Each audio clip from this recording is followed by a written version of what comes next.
साठी केलंयस ना त्याबद्दल तुझं करावं तेवढं कौतुक कमी आहे. अगं माझं कसलं कौतुक. ऍक्च्युली माझ्या मनातली त्यांच्याबद्दलची आडी कशी नाहीशी झाली तुला सांगायलाच हवं. सांग ना कशी दूर झाली. मी तुझं आणि आत्याचं बोलणं ऐकलं देवघरातलं. देवघरात ऐकलं म्हणजे बघितलं खरं तर. आणि माझ्या मनात जो काही राग होता जी काही आडी होती ती एका क्षणात दूर झाली.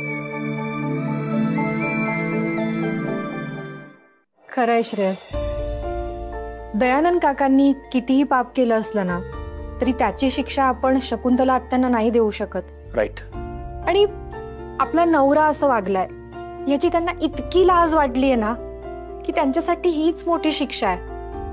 आत्या आपल्या या घराचा या कुटुंबाच्या भल्याचाच विचार करतायत यात काहीच शंका नाहीये.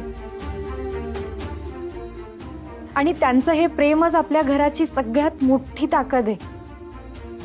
बघ ना ते इतकी माया करतात ना आपल्यावर, म्हणूनच त्या मायेमुळे त्यांनी आपलं लग्न जुळवून आणलंय. श्रेयस, माझ्या मनातल्या प्रेमाआड लपलेला साप जेव्हा तिला डसेल तेव्हा ती पाणी मागायला सुद्धा शिल्लक राहणार नाही. माझं विष किती जालिम आहे याची कल्पना नाहीये तिला.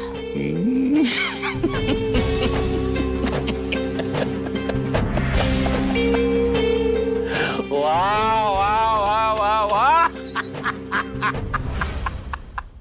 मला माहित होतं माझी बायको माझी साथ कधीच सोडणार नाही.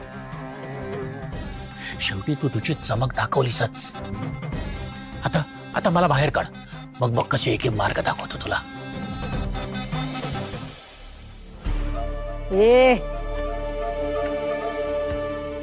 तुम्ही मार्ग दाखवायची गरज नाहीये मला, ते मी बघून घेईन. पण तू म्हणालीस ना वकिलाला पैसे दिलेत म्हणून. अर्थात तुम्हाला बाहेर काढायचं कधी आणि कसं हे कन्फर्म केलंय मी वकिलाशी बोलून. पण कधी बाहेर काढायचं ते मी ठरवणार. म्हणजे मी तुम्हाला बाहेर काढेन पण एका अटीवर. कोणत्या अटीवर? ती अट जर तुम्ही काटेकोरपणे पाळली तर ठीक आहे, जर नाही पाळली तर परत तुम्हाला गजाआड जावं लागेल. बोल अट बोल. बाहेर आल्यानंतर तुम्ही श्रेयसच्या केसालाही धक्का लावायचा नाही. तसा विचार जरी तुम्ही परत केलात तर माझ्यासारखी वाईट बाई कोण नाही. मी विसरून जाईन की तुम्ही माझा नवरा आहात.